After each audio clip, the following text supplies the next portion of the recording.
Margaritas are the devil. You do not want to drink a margarita. You will feel like death afterward. Hi guys, I am here today talking about, I think, a sensitive subject. I'm talking about alcohol consumption, especially post weight loss surgery, and I've got a decent amount of experience with it, so I wanted to share with you guys my thoughts and perspective on that topic and share a couple stories with you. So if you like this video, at the end of the video, hit the thumbs up and subscribe if you haven't already. I had weight loss surgery August 20th of 2012. I started drinking about 6 weeks after surgery, and I was a wine drinker. I would drink like sweet wines. We have a winery up here in northern Michigan called Leelanau Cellars, and they had this winter white wine that was like kind of sweet, and I was like really into it. So it took me a while, and then kind of got introduced to more dry wines, and then became more interested in like drinking like the Pinot, the Sauvignon Blanc, things like that. And then I do love red wine, but I'm allergic to sulfite, so that kind of gives me a headache. So I started drinking like I said, more dry stuff.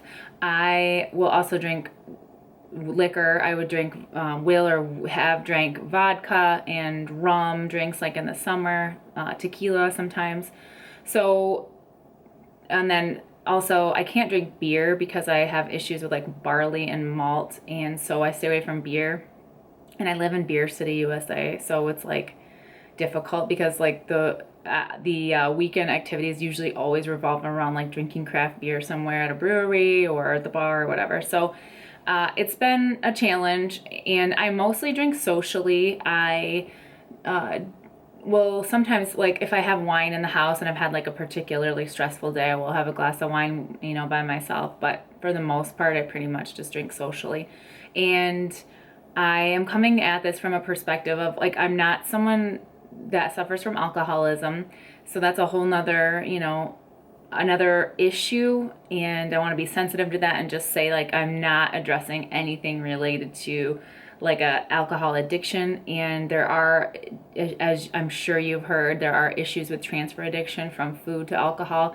And there may have been a point where I have dealt with that, but generally speaking, it's not really an issue for me, especially since if I drink, it's like only with my friends and it's on a weekend. And I do see my friends a lot. So, it can definitely be like once a week or twice a week that I drink, but it's just like I don't drink any other time in between. Not to say that that couldn't be, that couldn't sneak into a transfer addiction, even though it's not all the time. For me, like I think like online shopping is kind of a transfer addiction for me, something that I struggle with. But so alcohol is just something that I have done since I turned, since I turned 21, I've drank. I don't remember my surgeon telling me that I couldn't drink. So, and if he did, I would have probably like asked like the why behind it, or I would have researched it.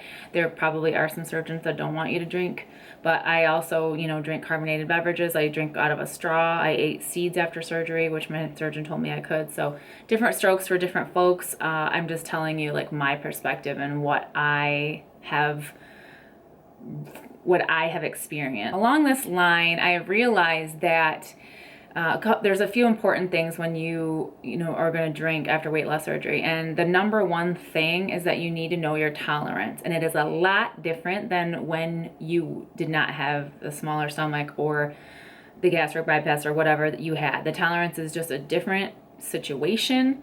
I don't know about lap band, but I can speak to like sleeve and gastric bypass. It's like the tolerance level goes way down. I can get drunk off of like a glass and a half of wine if I don't have anything in my stomach. I can get a buzz off of literally like a sip of wine, and it's like straight to my head, like within like 2 minutes, depending on, again, like what I have in my stomach and like how that's absorbing.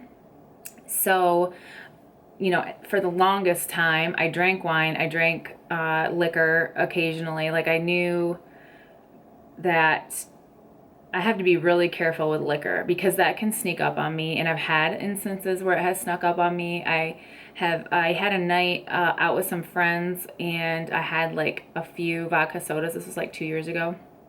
I had like a few vodka sodas, and I ended up falling on the dance floor and hitting my head on like a Keno machine and got a concussion, and like woke up the next day and like didn't remember how I got home. My girlfriend was there with me, but like people were drinking and stuff. So it's like really important to be really conscientious of this, especially after weight loss surgery, because depending on what situation you're in and who you're with, like you sometimes have to take care of yourself, even though you're drinking, and you know, you may expect that the people that are with you would like look out for you. If they've had too much to drink, then that might not happen. So I, you know, had to go to the emergency room the next day to get checked out because I woke up with like the worst headache of my life. Thankfully, I just had a concussion. I was okay, but it was a wake-up call for sure. I took it easy after that.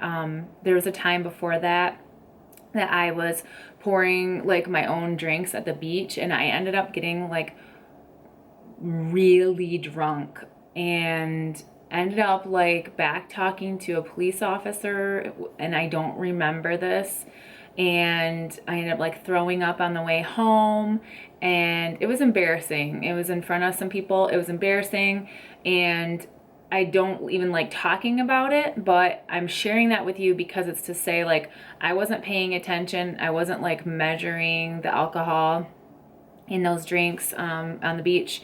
And I don't have a tolerance for that. I cannot drink like my friends can drink, my friends that haven't had weight loss surgery. And so I have to be extra conscientious. I have to have food in my stomach. Liquor is just something that I try to stay away from, or I may have like one Bloody Mary, which is kind of sometimes a nightmare on your stomach, especially if you have heartburn like me, so I don't really recommend that. But occasionally I'll have a Bloody Mary. Occasionally I'll have like one liquor drink at the bar and then just drink normal stuff. But typically lately I just stay away from it. I've just had too many bad things. Yeah, so that's intense. Like hearing that, you know, I got a concussion. I, you know, was at the beach, embarrassed myself a lot. You know, those are the two like stories that I can say like that were embarrassing. I have one more story actually, which I think was like a medication mix with alcohol type of thing, but I was drinking wine and liquor at a wedding with a friend of mine. I went as his date and ended up like throwing up that night too. I've talked to my therapist about it, and you know, I'm very open with her about how much I consume and like what it looks like, and she does not think I have a drinking problem, but she's like warns me to be careful and to know my limits, and that is something that I've really like had to learn. And it's hard because I hate to say it, but I have ADD and I'm a consumer. So if like something's visually in front of me, like if I can eat it or if I can drink it, I am doing those things. So what I have come to the conclusion of is I stay away from wine for the most part. I stay away from liquor, and I stick with the hard seltzers, even the ciders. I was drinking like a lot of cider for a while because it's gluten-free, but then the sugar content would just make me feel like junk. It would wipe me out, dehydrate me. I'd feel like so hungover the next day, even if I only had like 2 glasses of cider, which is the equivalent of like a craft beer. Most of it's like 5 or 6% alcohol. So I would just like the next day feel like junk. So now I drink hard seltzers. And I want to go back to, you know, the nights that I had drank like the liquor, like the beach day and the bar night. I had drank, and it probably is a lot, but like 4 drinks. So we're not talking like crazy amount of drinks. And it was over the course of like 4 hours. But it's not something I can do. Like my stomach doesn't tolerate it. My brain doesn't tolerate it. And I've just like had to learn that the hard way. Like there's a limit and you can't push it. So I just stay away from those things. I've been drinking the hard seltzers, White Claw, and our local brewery came out with like a hard seltzer now too. So that's been an option at a lot of places, which is nice.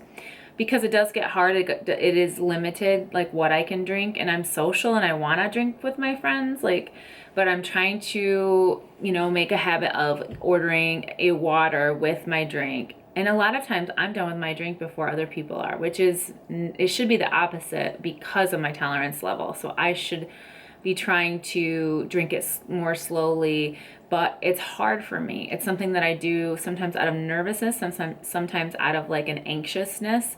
I will just like pick up that drink. And my girlfriend, one of my girlfriends reminded me that a long time ago, like when we would go to like a party or like a friend's house, I would say, don't you just like want to, like we'd go to the store and buy like Coke or something, like Coca-Cola, Diet Coke or whatever, before we'd go. Because I said, don't you just want to walk in with something in your hand? And I'm like, that's how I am. I don't know what it is, but it's just like a social thing. I just want to like drink and it's in front of me, and I don't know, it's just a thing. So trying to be much more conscientious, and want to tell you just to know your tolerance level. If you're starting to drink for the first time after weight loss surgery, take it real slow, guys. Like I'm talking like have a half a drink and see what that does for you. And I recommend eating like at least like a half, like you can put a half an hour time span in there, but get a meal in, or at least a decent snack in for whatever your stage is right now. That's gonna help not to get like a crazy buzz. Be careful, be very mindful of who you're with. I have to be conscientious of that. Have a place to stay if you're gonna be drinking for the night. I have friends that I will stay with. Otherwise, I'll just like Uber home. Know who you're with. Don't, like, I've been on dates where I've had too many drinks, and thank God, like, no one's ever like taken advantage of that really. But if, you know, I had been with the wrong person, they could have easily. So, you know, I've been in enough situations and put myself in enough situations that I should not have, and like later on thought about it. And it was all because I had been drinking. So I want you to keep those things in mind, especially if you're single, or even if you're not. It's just very easy to fall down that slippery slope of like drinking too much. And I'm not lecturing you guys, because I love to go have drinks with people. Like it's great, but now I'm at a point where I'm like, I don't want to feel gross the next day. It costs a lot of money, and it's not all there is to life. And I actually had a few weeks ago, I wasn't feeling very well after we got back from Mexico. And I sat at the bar, and like, it was kind of ridiculous, but like I had they brought me tea. I just wanted tea because my stomach was just like so upset and everything. And so she brought me hot tea with like a bunch of tea bags, and like I just sat and drank that all night. But I needed to like keep pouring it, just like I was saying, like I just had to keep consuming. But it was good for me, and I was sober the whole time, and everyone else was having drinks, and I had the best time. Like we still had great conversation. I still like got to laugh at everything. Didn't really feel like a huge difference, like of being like having a buzz or drinking and then just being sober. So I find like social situations like stimulate me and give me kind of a buzz anyway. So that's what I have found. I have seen firsthand people that have had weight loss surgery that do not pay attention to their tolerances, and they have embarrassed themselves. And I know I have too. I just shared that with you. So it's not a judgment. It's just like, if they knew what they looked like, if they knew the things that they were saying, then I think that they would probably like try to like rethink that.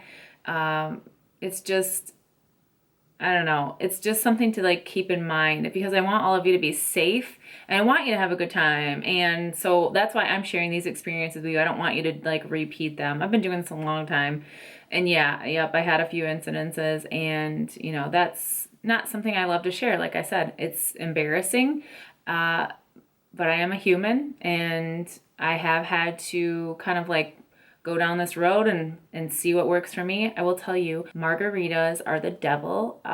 You do not want to drink a margarita. You will feel like death afterward with the sugar, and it's just gross. It just makes you feel terrible. Unless it's like a skinny margarita, then you might be able to get away with it. But yeah, that's what I have for you guys. And feel free to like comment below if you have a question, or you can message me on Instagram. I'm like an open book.